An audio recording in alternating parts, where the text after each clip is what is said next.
할렐루야. 이 시간 성도님들과 야곱의 축복이라는 제목으로 함께 말씀을 나누고자 합니다. 여러분 초능력 게임을 알고 계십니까? 하루는 저희 딸 아이가 저에게 아빠는 초능력을 가질 수 있다면 어떤 능력을 가지고 싶어? 이렇게 물었습니다. 저는 조금 생각하다가 가장 좋은 것을 선택해야 되겠다 싶어서 미래를 아는 능력을 갖고 싶어 그렇게 얘기했습니다. 그랬더니 저의 딸 아이는 나는 시험을 잘 보는 능력을 갖고 싶어. 저는 저의 딸 아이의 최근의 고민이 시험이겠구나 그것을 알 수 있었습니다. 그래서 제가 뭐라고 했겠습니까? 그래? 그럼 나의 그 미래를 보는 능력으로 시험 문제를 알려줄게. 그렇게 얘기해 주었습니다. 성도님들도 오늘 예배가 끝나고 집에 들어가신다면 이 초능력 게임을 어린 자녀와 또 손자, 손녀와 한번 해보시면 좋겠습니다. 그러면 그 아이의 최근의 고민을 엿볼 수 있을 것입니다. 그럼 이번에는 성도님들에게 여쭙고 싶습니다. 혹시 초능력을 가질 수 있다면 어떤 능력을 갖기를 원하십니까? 혹시 저와 같은 미래를 아는 능력이 갖고 싶진 않으십니까? 모든 사람은 미래에 대한 궁금증을 가지고 있습니다. 요즘 젊은 층에서는 핸드폰으로 점괘를 보는 것이 유행한다고 합니다.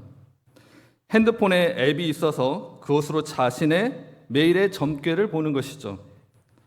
이들은 말합니다. 이것이 비록 비합리적인 것이라 할지라도 재미도 있고 내 삶을 조명해 볼 수 있고 또 미래에 그려진 그림을 보면서 자신의 문제의 해답을 찾는데 유익하다고 말합니다.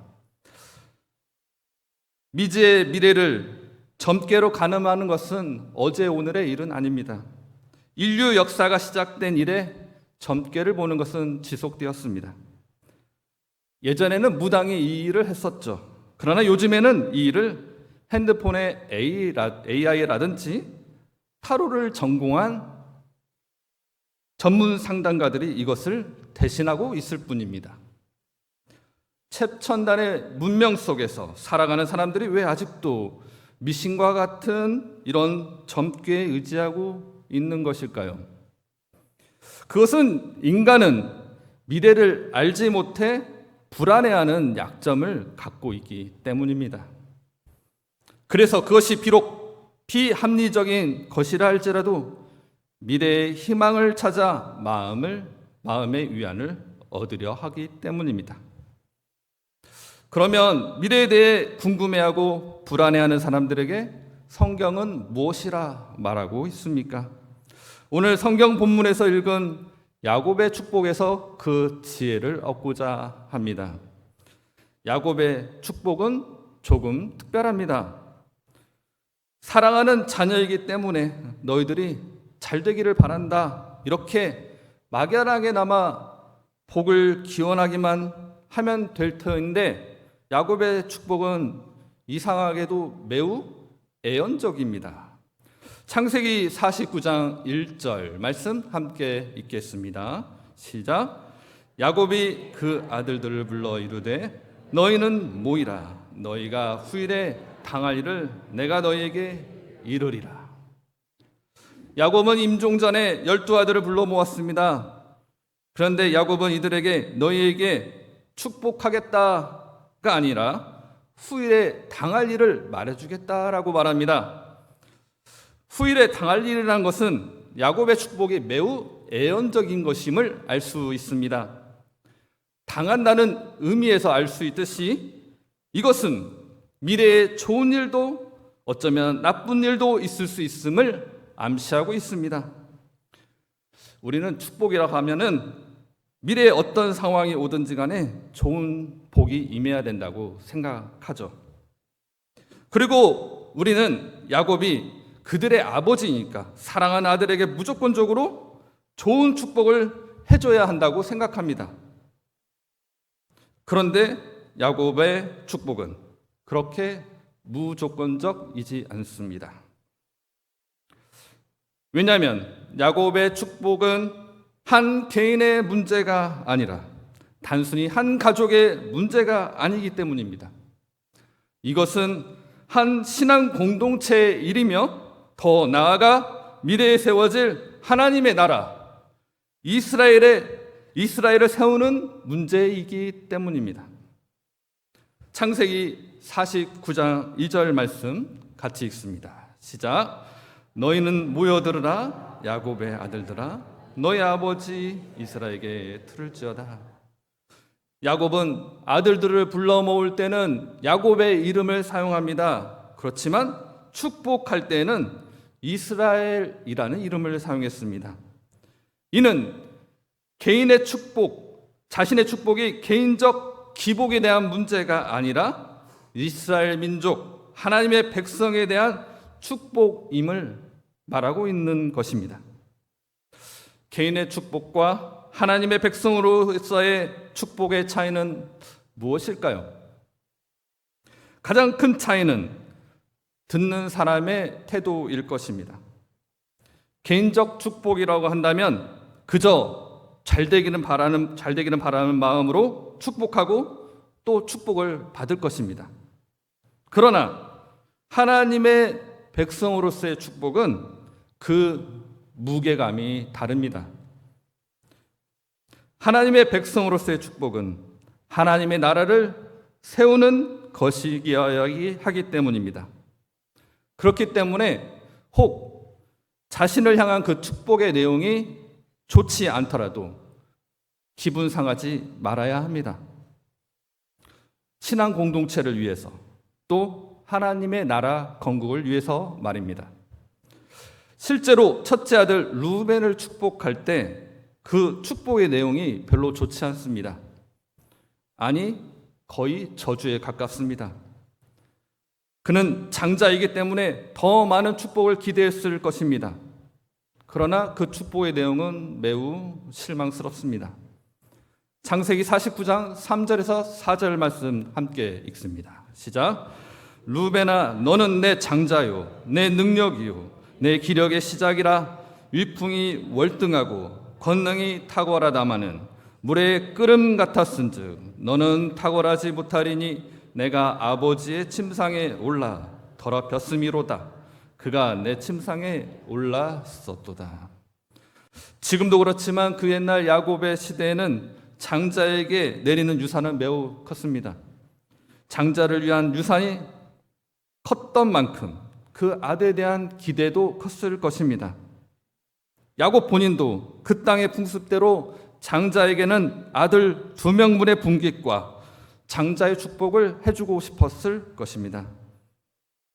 그러나 기대가 큰 만큼 실망도 큽니다. 첫째 아들 루벤을 처음 얻었을 때 그 기대가 얼마나 컸겠습니까? 루벤의 이름의 뜻은 보라 아들이라. 그 이름의 뜻을 보아도 그의 기대가 얼마나 컸는지 알 수 있습니다. 그래서 야곱은 루벤을 부를 때 너는 내 장자이다, 내 능력이다, 내 기력이다, 이렇게 자신과 일체화하고 있는 것이 아닙니까? 그런데 그 뒷부분이 중요합니다. 위풍이 월등하고 권능이 탁월하다마는, 뭐뭐하다마는 이라는 표현법은 그의 실망감을 드러내고 있는 것입니다. 왜 그렇습니까? 장자 루벤은 장자의 역할을 어느 정도 감당하는 것조차도 아닌 한 아들의 명예마저 실추시켜버린 것입니다.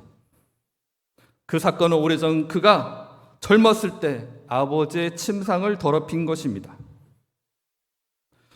그는 자신의 어머니 레아의 종 빌하와 동침하는 누를 범했습니다. 창세기 35장 22절에 이렇게 쓰여 있습니다. 이스라엘이 그 땅에 거주할 때 루벤이 가서 그 아버지의 첩 빌하와 동침함에 이스라엘의 일을 들었더라. 야곱의 아들은 12이라. 야곱은 루벤이 범한 잘못을 누군가를 통해 들었다라고 쓰여 있습니다. 그러나 야곱은 이때 어떤 직접적 조치를 취했다는 기록이 없습니다. 왜 그랬는지 알 수는 없습니다. 하지만 이 사건이 벌어진 시점이 중요합니다. 야곱은 사랑하는 라헬을 잃은 슬픔에, 깊은 슬픔에 잠겨 있을 때였습니다. 그런데 장자 루벤은 그 아버지의 슬픔에 공감하지 못했을 뿐만 아니라 아버지에게 더 큰 슬픔을 안겨주었습니다. 이 사건은 야곱에게 큰 상처를 주었을 것입니다. 그런데 성경은 이 사건을 야곱이 아닌 이스라엘이 들었다라고 기록합니다. 그러니까 이 사건은 단지 한 개인의 야곱의 슬픔이 아니라 이스라엘의 공식적 죄악으로 기록되었다는 것입니다. 이 사건의 결과로 결국 루벤은 장자의 명분을 얻지 못합니다. 왜 이렇게 가혹합니까? 라고 질문할 수도 있겠지만 이스라엘이라는 하나님의 나라가 세워지기 위해서는 이 죄악을 묵과할 수 없기 때문입니다. 야곱은 루벤의 그의 미래를 이렇게 정의합니다. 물에 끓음 같다. 그러므로 탁월하지 못할 것이다. 이 축복은 어떻게 들으면 저주와도 같습니다. 야곱은 정말 첫째 아들에게 저주를 내린 것일까요? 그리고 야곱은 정말 첫째 아들을 미워했을까요? 아닙니다. 야곱은 그를 사랑하기 때문에 그의 죄를 지적하고 있는 것입니다. 하나님의 나라가 세워지기 위해 그것이 필요했을 뿐입니다. 루벤을 죄로 이끌었던 것은 무엇입니까? 그의 내면 안에 있는 연약함 때문이었습니다. 물에 끓음 같다는 것은 무엇을 의미합니까? 열정이 끓는 것은 좋은 일이지만 물이 끓는다는 표현은 그가 육신의 적용을 주체하지 못했음을 의미합니다. 루벤아, 너는 힘이 있지만 그것을 잘못 사용하거나 통제하지 못하는구나. 그것을 주의하며 살아라. 그러면 잘 될 것이다. 하나님의 나라를 유업으로 받을 것이다. 그렇게 야곱은 루벤에게 축복하고 있는 것입니다. 꾸지람을 듣기에는 결코 기분 좋은 일은 아닙니다. 하지만 하나님을 믿는 사람들은 계속해서 자신의 약점을 주님 앞에 내어놓고 강하게 해주시기를 기도해야 합니다. 왜냐하면 자신의 연약함은 자신 혼자만의 문제가 아니기 때문입니다. 루벤은 자신의 연약함 때문에 어떤 결과를 가져왔습니까? 그의 연약한 장자의 리더십은 그의 동생 요셉을 종으로 팔게 만들었습니다. 또 그는 장자로서 그 권위를 내세워 요셉을 풀어주도록 요구하지 못했습니다. 왜냐하면 동생들은 그의 연약한 리더십을 따르지 않았기 때문입니다. 어쨌든 모든 사람은 약점이 있습니다. 그리고 과거는 과거일 뿐입니다. 이제 루벤은 야곱의 축복을 받아 다르게 살아야 합니다. 그리고 그의 자손들도 야곱의 축복을 배워서 계승해야 합니다.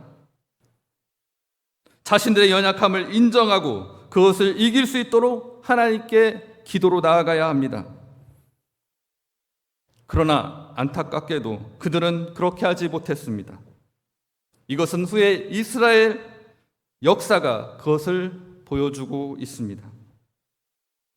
민수기 16장에서 루벤 지파는 모세와 광야 생활을 할 때 고라 자손과 더불어 당을 짓고 모세를 반역하는 데 앞장섰습니다. 그들은 모세의 회유에도 불구하고 너가 우리를 적과 꿀이 흐르는 그 애굽 땅에서 이끌어내어 이렇게 고생을 시켜 광야에서 죽이려 하는구나. 내가 우리의 왕이 되려 하느냐. 모세의 리더십을 공격했습니다. 이들 몇몇 자손은 고라 자손과 함께 땅이 그 입을 열어 삼켜버리는 심판을 받았습니다. 또 민수기 32장에서는 이스라엘 군대가 가나안 입성을 하기 위해 요단강 동편에 섰습니다. 모세는 그 요단강을 건너기 위해 전쟁을 준비하고 있었습니다. 그러나 루벤 지파는 모세에게 나아가 이렇게 말했습니다. 우리에게는 가축이 많고 요단강 동편은 목축하기에 좋으니 우리를 여기에 남게 하소서. 그래서 요단강을 건너지 않게 하소서 이렇게 요청했습니다. 모세는 루벤 지파와 결정하기를 어린아이들만 남기고 어른들만 전쟁에 나가 전쟁이 끝날 때까지 돌아오지 않기로 약조했습니다. 이들은 모든 약조를 지켜 전쟁이 승리로 끝날 때까지 요단강 동편으로 넘어오지 않았습니다. 그들은 비록 그의 약속을 지켰지만 그들의 요청으로 전쟁 시작 지점에서 초장의 군의 사기를 저하시키는 부담감을 이스라엘 공동체와 모세에게 주었습니다. 더 나아가 사사시대 사사기 5장에서 보면 드보라 사사가 가나안 족속과 싸우려 군대를 일으켰을 때 루벤 지파는 시냇가에서 목축을 하며 참전하기를 거부했습니다. 지금까지 우리가 루벤 지파에게서 배우는 역사 속에서 배우는 교훈은 한 사람의 죄성이 그 한 세대에 머물지 않는다는 것입니다. 루벤의 연약함은 자신과 그 자손 대대로 물려주어 유약하게 만들었습니다. 그 결과 루벤 지파에게서는 역사적으로 이렇다 할 만한 인물이 한 명도 나오지 않게 되었습니다. 야곱이 왜 이렇게 축복을 통해 루벤을 경책하며 권했는지 이스라엘 역사를 통해 알게 됩니다. 그 이유는 그들의 연약함을 말해주기 위한 것입니다. 너희가 이 부분이 약하니까 이것을 주의하여 훗날 하나님의 나라를 이룰 때 너희 역할을 다하라 이렇게 축복한 것입니다. 세상에서 보는 점괘는 과거의 내 삶을 비판하지 않습니다. 미래에 대해서만 그 경우의 수를 말해주고 뭘 조심하라고 조언해주며 내 기분을 좋게 해줄 뿐입니다. 그러나 내 삶을 변화시키지는 않습니다. 그러나 야곱의 축복에서 알 수 있는 것은 주님은 우리의 연약함을 감추거나 덮으시지 않는다는 것입니다. 왜냐하면 주님은 내가 내 자신의 유약함을 알기를 원하기 때문입니다. 주님은 연약함을 통해서 하나님을 만나기를 원하시기 때문입니다. 하나님은 우리의 연약함을 들어 강하게 사용하기를 원하시기 때문입니다. 이것이 주님이 우리에게 주시는 축복입니다. 우리가 약할 때 강하게 들어 사용하시는 주님을 바라보기를 소망합니다. 그래서 내 삶 가운데서 그 주님을 만나시는 영암의 성도님 한 분 한 분 되시기를 주님의 이름으로 축복하고 소원합니다.